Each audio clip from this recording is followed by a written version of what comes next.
আসসালামু আলাইকুম। অবশ্যই ফুল ভিডিওটা দেখবেন। আমি আশা করছি আপনার কাছে ভালো লাগবে। আমি এখানে নিয়ে নিয়েছি অনেকগুলো লেবু। আর এই লেবু থেকে খুব সহজেই কিভাবে রস সংগ্রহ করে আপনি অনেক দিন ফ্রোজেন করে রাখতে পারবেন। আর এই লেবুর খোসা থেকে চমৎকারভাবে আমি একটি ভিম লিকুইড তৈরি করেছি, সেই ভিডিওটাই আপনাদেরকে দেখাবো। এখানে আমি অনেকগুলো লেবু নিয়েছি, লেবুগুলোকে ভালো করে ধুয়ে নিচ্ছি। আর এই লেবুটা আমার 2 দিন আগে নিয়ে আসা, সেজন্য একটু হলদেটে হয়ে গেছে। সমস্যা নেই, এই বর্ষার সিজনে কিন্তু অনেক লেবু পাওয়া যায় আর দামটা কিন্তু কম থাকে। আর এখন আমি সব লেবুগুলোকে কেটে নেব। আর এই লেবুর রস কিন্তু বেশি যদি হাতে লাগে তাহলে কিন্তু হাতে সমস্যা হয়। তো আমি একটু সাবধানে লেবুগুলোকে কেটে নেব। সব লেবুগুলো কাটা হয়ে গেলে আমি এগুলোকে আবার ধুয়ে ঝাঁকাতে উঠিয়ে নেব। আর একদম সহজভাবে যেভাবে আমি রস বের করে নিই এই লেবুর থেকে, সেটাই দেখাচ্ছি আপনাদেরকে। আমি একটা এই যে কাচের গ্লাস নিয়েছি, তারপরে মুখের উপরে এই যে লেবুটা এভাবে রেখে শুধু একবার চাপ দিয়ে এভাবে ঘুরিয়ে দিলেই কিন্তু সব রসগুলো বেরিয়ে যাবে। এটা কিন্তু বের করা একদম সহজ, আর হাতে কিন্তু রস একদমই লাগে না।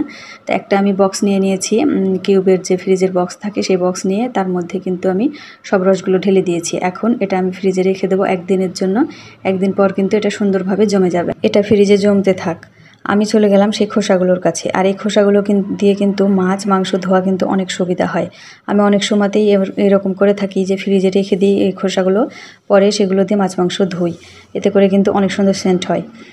আর কিছুটা খোসা তার মধ্যে থেকে নিয়ে নিলাম। এখন সেগুলোকে খুব ভালো করে সেদ্ধ করে নিচ্ছি। 10 থেকে 15 মিনিট ধরে আমি খুব ভালো করে সেদ্ধ করে নিলাম। আর কিছুটা আমি পানি দিয়েছিলাম, দেখতেই পাচ্ছেন পানি পানি হয়ে আছে। এই পানিগুলো কিন্তু আমি ফেলবো না, এই পানিগুলো আমার কাজে লাগবে। এটা সেদ্ধ হয়ে গেছে, ঠান্ডা হতে থাক। আমি নিয়ে নিয়েছি এখানে একটা ভিম লিকুইড আর একটা ভিম বার। ভিম বারটা দেখতে পাচ্ছেন, এটা কিন্তু 10 টাকা দাম মাত্র। এই ভিম বারে 100 লেবু শক্তি আছে কিনা সন্দেহ আছে, কিন্তু আমি যেই ভিম লিকুইডটা তৈরি করব তাতে কিন্তু 100 লেবুর শক্তি আছে নিশ্চিত রূপে। আমি কিন্তু এই ভিম বারটাই ব্যবহার করব, ভিম লিকুইডটা ব্যবহার করব না। আপনারা চাইলে কিন্তু ভিম লিকুইড থেকেও 1 কাপ ব্যবহার করতে পারেন।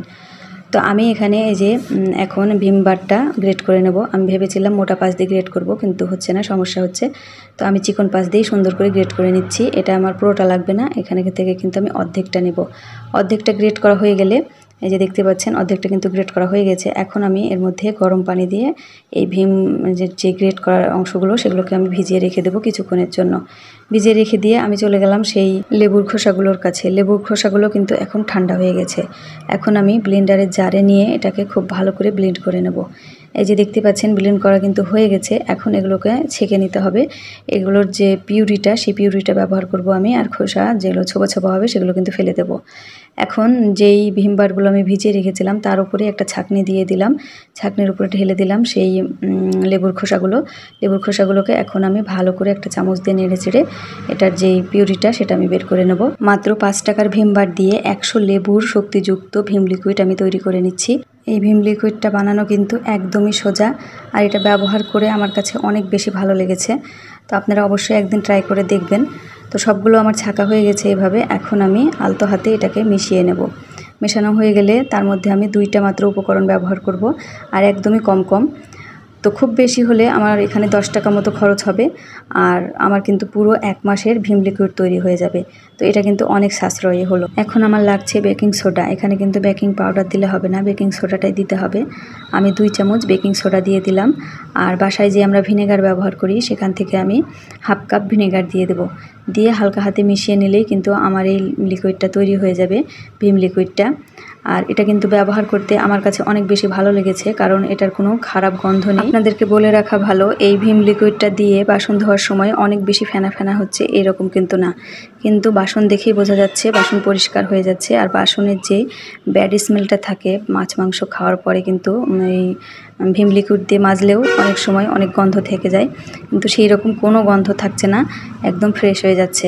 আর এইভাবে এইগুলোকে সংরক্ষণ করতে পারেন। আর খুব বেশি দিনের জন্য যদি আপনারা বানান তাহলে কিন্তু ফ্রিজে রেখে দেবেন। আর আমি 2-3 দিন যাবত ব্যবহার করছি, এখনও কিন্তু কিছু হয়নি, ভালো আছে।